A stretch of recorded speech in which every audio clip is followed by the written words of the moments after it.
All right, buckle up for this one because we're diving into a case that's equal parts baffling and disturbing. The disappearance and murder of Elaine O'Hara in Dublin, Ireland. Picture this.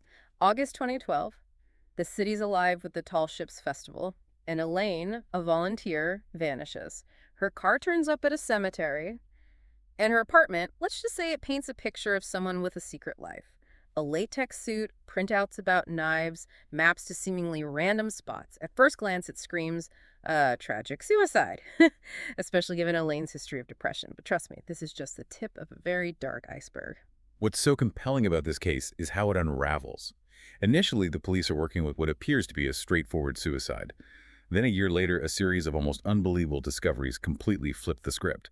Not only are Elaine's remains found, but the circumstances surrounding her death and the items discovered alongside her body point to something far more sinister and meticulously planned. Okay, so let's break down this timeline because it's twisty, to say the least. Elaine's family knew about her struggles with mental health, but something felt off from the start. All right, imagine you're the family, desperately searching for answers. Her phone's gone, her handbag too, even her medication. Things someone contemplating suicide would usually take with them. It just doesn't add up. Then there's the security footage from her apartment building. Ah, yes. The infamous footage of Elaine leaving with a phone that wasn't her usual one. It was like she was stepping into a hidden world, a double life most people never knew existed. Exactly. We now know that phone was one of two burner phones, and the messages on them would later reveal a deeply disturbing and manipulative relationship with someone only identified as MSTR, short for master. These texts painted a picture of a dark and controlling dynamic, one where Elaine was clearly the victim. And it's wild to think that on that very same day, Elaine crossed paths with a jogger who even helped her with directions. He saw her looking lost, asking for a specific footbridge, and even witnessed her crossing it a short while later. It makes you wonder, was she meeting someone?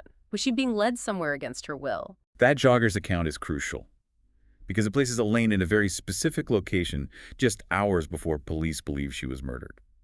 And it highlights just how easily someone can slip into a hidden world right under everyone's noses. Now let's fast forward a year to those shocking discoveries at the Vartree Reservoir and the Killikee Forest. You couldn't script this stuff, honestly. A heat wave, a fishing trip, and a dog's keen sense of smell. Talk about a bizarre convergence of events. Absolutely. Picture this. A severe drought lowers the water levels in the reservoir, revealing a collection of BDSM items. At almost the same time, a dog walker in the Killikee Forest stumbles upon human remains.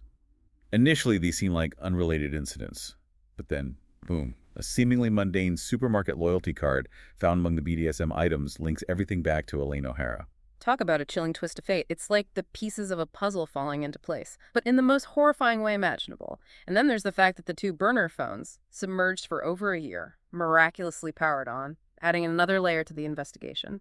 Thousands of text messages between MSTR and SLV, short for slave, chronicle a deeply disturbing relationship. They reveal a world of domination and submission. But what's key here is the lack of consent. We see MSTR expressing fantasies of violence, of stabbing, choking, even killing. Elaine's replies, they paint a different picture. One of fear, reluctance, someone trapped in a situation spiraling out of control. It's genuinely unsettling to read these texts, to see how someone can prey on another person's vulnerabilities, manipulating them into situations they clearly want no part of. And this is where the case transcends the typical true crime narrative.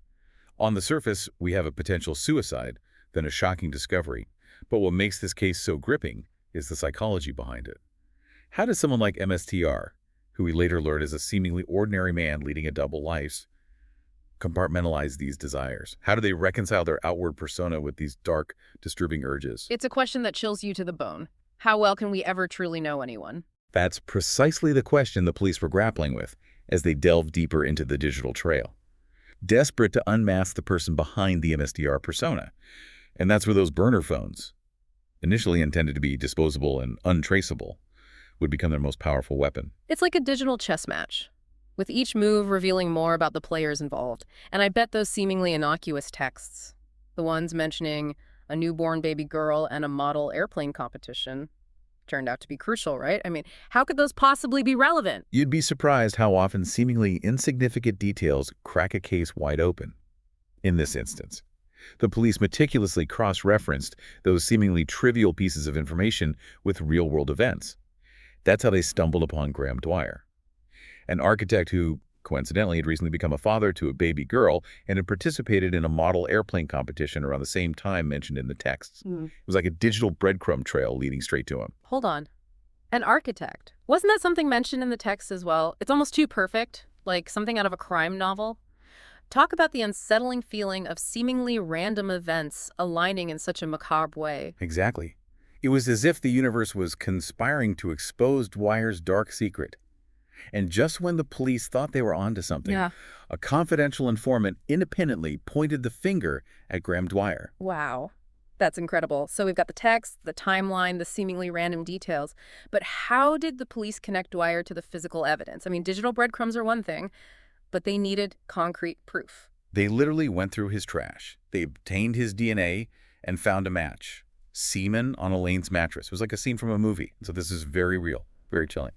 And then there was the security footage from Elaine's apartment complex, placing Dwyer at the scene on multiple occasions. Even his own son later identified him in those videos. That's fascinating and terrifying at the same time. It makes you realize how much of our lives are captured on camera, how even seemingly mundane actions can become damning evidence. So we've got the digital trail, the DNA, the security footage, it's all coming together. But Dwyer was living this seemingly normal life. Family man, successful architect. It's a stark reminder that appearances can be deceiving, right? What did the police find on his computer? What they found was a disturbing expert speaker. To say the least, expert speaker. Dwyer's computer contained a trove of violent videos, expert speaker, depicting him stabbing women during sex acts, expert speaker. Some in which featured Elaine O'Hara, expert speaker. This wasn't just fantasy expert speaker. It was a documented pattern of behavior expert speaker, a chilling glimpse into a mind obsessed with control and violence. That's a deeply unsettling host speaker. It's one thing to fantasize host speaker, but to actually document these acts host speaker, it points to a level of premeditation that's truly disturbing. Absolutely expert speaker. And this brings us to the trial expert speaker, where the prosecution laid out a meticulously detailed case expert speaker, weaving together the digital evidence, the DNA, the witness testimonies, and those horrifying videos, expert speaker. They argue that Dwyer had meticulously planned Elaine's murder, expert speaker, using the guise of a BDSM relationship to manipulate and control her, expert speaker, ultimately leading to her death. But Dwyer maintained his innocence throughout, right? Host speaker, what was his defense? His defense team argued that the texts were nothing more than fantasy expert speaker, a form of role-playing expert speaker. They painted Elaine as someone struggling with mental health issues, expert speaker, suggesting that suicide was a more likely explanation for her death, expert speaker. They tried to downplay the significance of the BDSM elements, expert speaker, portraying them as consensual acts between adults. But the jury didn't buy it, host speaker. It's hard to imagine how they could host speaker, given the overwhelming evidence host speaker, especially those videos host speaker. Did anyone from Dwyer's personal life come forward during the trial? They did expert speaker. Several witnesses, expert speaker, including his ex-partner, expert speaker, testified about his controlling behavior and his disturbing desire to stab her during sex, expert speaker. It painted a pattern of escalating violence, expert speaker, corroborating the digital evidence and the disturbing content found in his computer, expert speaker. It was a key turning point in the trial, expert speaker, shattering the image of Dwyer as a harmless, everyday man. It's right. Expert speaker. After a long and emotionally charged trial, expert speaker, the jury returned a guilty verdict, expert speaker. Graham Dwyer was convicted of Elaine O'Hara's murder and sentenced to life in prison. A fitting end, host speaker. Though justice doesn't erase the tragedy of Elaine's death, host speaker. It's important to remember that while Dwyer's conviction brought some sense of closure, host speaker, it also left behind a myriad of unanswered questions, host speaker. One of the most intriguing mysteries is the identity of the confidential informant. That's right, expert speaker. Their tip was instrumental in focusing the investigation on Dwyer, expert speaker. Yet to this day, expert speaker, their identity remains shrouded in secrecy. It adds another layer of intrigue to an already fascinating case, host speaker. Was it someone from Dwyer's past, host speaker? Someone who knew about his dark side, host speaker? Or maybe someone who stumbled across information online? It's a question that has fueled countless theories and speculations, expert speaker. Some believe it could have been someone from within the BDSM community, expert speaker. Perhaps someone who recognized the disturbing nature of the tests, or who had encountered Dwyer in those circles, expert speaker. Others speculate it might have been someone who knew about the video's, expert speaker. someone horrified by what they saw and compelled to speak up. It's almost like a real-life whodunit within a whodunit host speaker. And the fact that their identity has been so fiercely protected raises even more questions, host speaker. Was it to ensure their safety, host speaker, or perhaps to safeguard sensitive investigative techniques? It's a testament to the complexity of the case, expert speaker. And it reminds us that even in the age of digital transparency, expert speaker, some secrets remain stubbornly hidden, expert speaker. The unknown adds to the mystique, expert speaker. Fueling our desire to unravel the full story, expert speaker, to understand the motivations of everyone involved. But even if we knew the informant's identity, host speaker, would it change the outcome, host speaker? Would it ease the pain of Elaine's family? It might provide some answers, expert speaker. Yeah. Some context, expert speaker. But ultimately, expert speaker. It wouldn't bring Elaine back, expert speaker. And that's the heart of this tragedy, expert speaker. The irreplaceable loss of a life cut short, expert speaker. The enduring pain of a family grappling with unanswered questions, expert speaker. Speaking of Elaine's family, expert speaker. Their victim impact statement was incredibly powerful, expert speaker. They spoke about Elaine's struggles, her kindness, her love for children, and her aspirations of becoming a teacher, expert speaker. It was a poignant reminder that she was so much more than just a victim in a sensationalized case. Would you mind reading an excerpt from that statement, host speaker? It would be incredibly moving for our listener to hear their words, host speaker, to connect with the raw emotion behind this tragedy. Of course, expert speaker. Here's a passage that resonated deeply with me, expert speaker. Elena was a very intelligent girl, expert speaker, who never fully realized her potential due to her psychological difficulties. Expert speaker. She had a strong work ethic and loved working with children. Expert speaker. Elaine's ambition was to be a teacher. Expert speaker. When Elaine went missing in August 2012, expert speaker. They were devastated, expert speaker.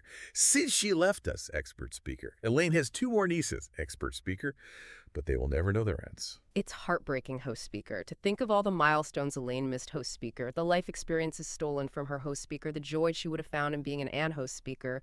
Her family's words really drive home the human cost of this crime, host speaker, the ripple effects of Dwyer's actions, host speaker. But let's shift gears a bit, host speaker. The Elaine O'Hara case is a stark reminder of the power and peril of technology in the modern age, host speaker. On one hand, host speaker, it enabled Dwyer to create this persona of MSTR, host speaker, to manipulate Elaine from a distance, host speaker, to indulge in his dark fantasies, host speaker. On the other hand, host speaker, it was technology, host speaker, those very same burner phones, host speaker. That ultimately led to his downfall. You're absolutely right, expert speaker. The case perfectly illustrates the double-edged sword of technology, expert speaker. Dwyer thought he was being clever, expert speaker, using burner phones and the anonymity of the internet to shield his actions, expert speaker. But what he failed to grasp was the permanence of digital footprints, expert speaker. Every text, every online purchase, every email leaves a trace, expert speaker, a digital breadcrumb that can be followed, expert speaker. In this case, expert speaker, those breadcrumbs led straight to him. It's both fascinating and unnerving how our digital lives can be pieced together, host speaker. How even seemingly insignificant actions can have profound consequences, host speaker. The Elaine O'Hara case really highlights the growing importance of digital forensics in criminal investigations. Absolutely, expert speaker. It's no longer just about fingerprints and DNA, expert speaker. We're now dealing with a vast amount of data, expert speaker. Text messages, emails, online activity, GPS locations, expert speaker. And it takes specialized skills and technology to analyze this information, expert speaker, to extract meaningful evidence. It's like a whole new language investigators need to learn, host speaker. A digital code that can unlock the secrets behind complex crimes. Exactly, expert speaker. And this case serves as a stark warning to anyone who thinks they can hide behind the veil of the internet, expert speaker. Digital forensics is constantly evolving, expert speaker, becoming more sophisticated, expert speaker. What might have been untraceable a few years ago can now be uncovered with relative ease. So what does this all mean for us, host speaker, as we navigate this increasingly digital world? Host speaker. Should we be constantly looking over our shoulders, host speaker, paranoid about every click and every text? It's not about paranoia, expert speaker, but about awareness, expert speaker. We need to be mindful of our digital footprint, expert speaker, understanding that our online actions have consequences, expert speaker. It's about being cautious about the information we share, expert speaker, the websites we visit, expert speaker, and the people we interact with online. It's a reminder that the online world, host speaker, for all its benefits, host speaker, can also be a breeding ground for manipulation and exploitation. Precisely, expert speaker. We need to be vigilant, expert speaker. To educate ourselves and our children about online safety, expert speaker. To recognize the red flags of manipulation and abuse. It's a chilling reminder that these kinds of tragedies can happen anywhere. To anyone, it makes you wonder, what can we learn from Elaine's story? Not just about online safety, but about recognizing the signs of manipulation in any relationship. That's a crucial point. While this case highlights the dangers specific to the online world, the underlying dynamics of manipulation and control are universal.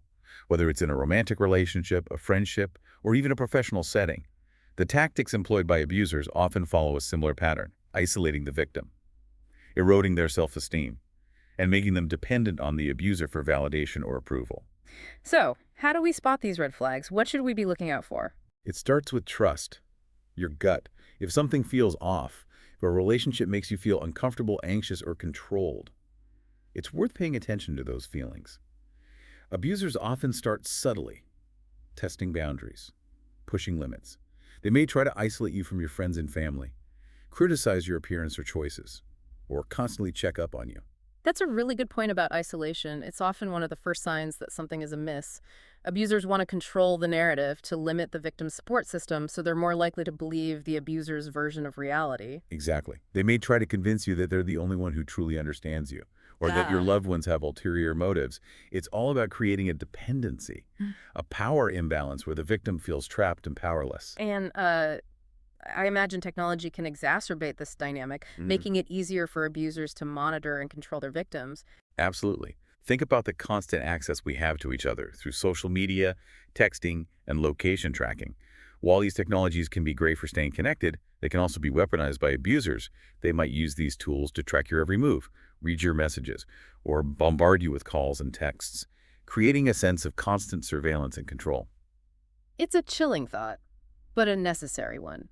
We need to be aware of these dangers, to educate ourselves and our children about healthy online behavior and the red flags of digital abuse. Right.